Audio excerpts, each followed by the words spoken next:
Lori Vallow, the so-called doomsday mom, goes on trial for triple murder a little over 3 weeks from now. Two of the victims she has to answer for were her own kids, 17-year-old Tylee and 7-year-old JJ. Vallow picked up the label doomsday mom because of her disturbing devotion to an extremist religious group, one that believes the end of the world is near. This former beauty queen married the group's leader named Chad Daybell, and people who know her say it is not just a fringe religion, it's actually a cult. And a very, very dangerous cult.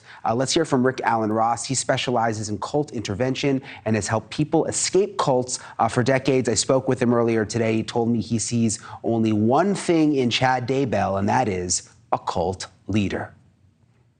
Oh, I absolutely consider Chad Daybell a cult leader.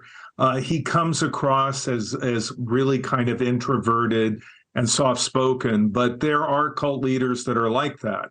For example, Keith Raniere of NXIVM, who I dealt with. So in my view, Chad Daybell set himself up as an object of worship. And he portrayed himself as a prophet, a person with supernatural gifts and powers. And he preyed upon the religious beliefs of people that he met. In particular, because his background was Mormon, he preyed upon Mormons.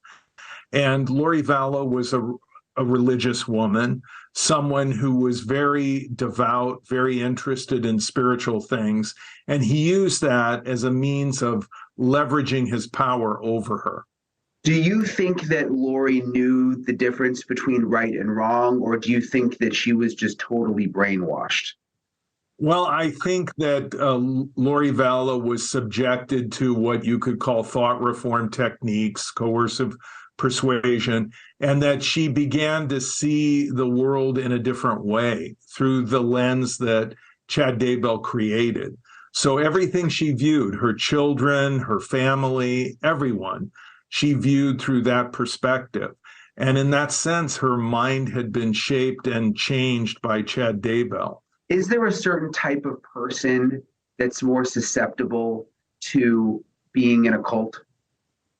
Well, I think someone who is not happy at the point that the group solicits them.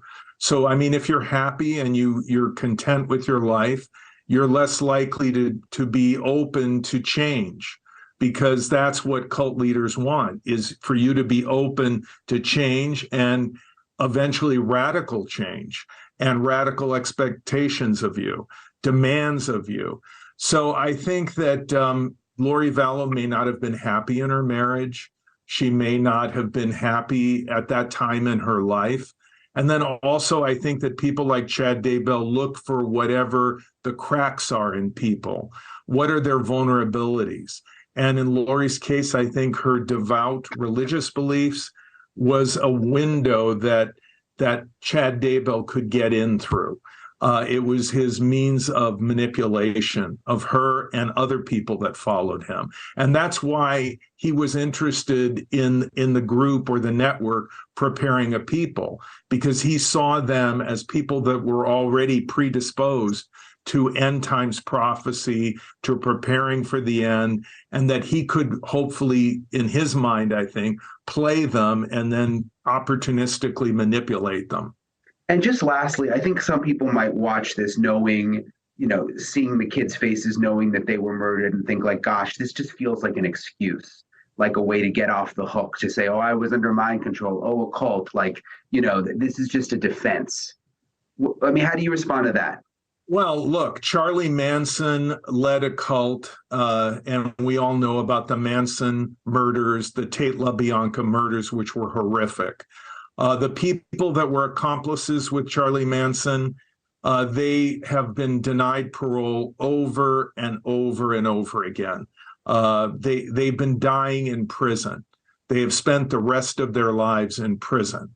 I'm not here to argue that Lori Vallow should not be punished for what she did.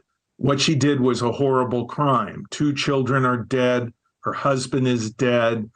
It was horrible what she participated in. And so I think she will be punished. But I think we also need to try and understand that between Lori Vallow and Chad Daybell, there is a difference.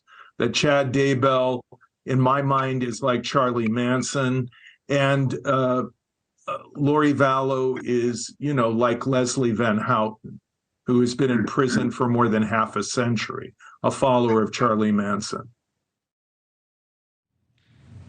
Such a strange and sad case. Our thanks to Rick Allen Ross. And of course, we're going to be covering the trial very closely. That's coming up very, very soon. Thank you for watching. Go to newsnationnow.com to find NewsNation on your television provider. And don't forget to click the red subscribe button below to get more of NewsNation's fact-driven, unbiased coverage.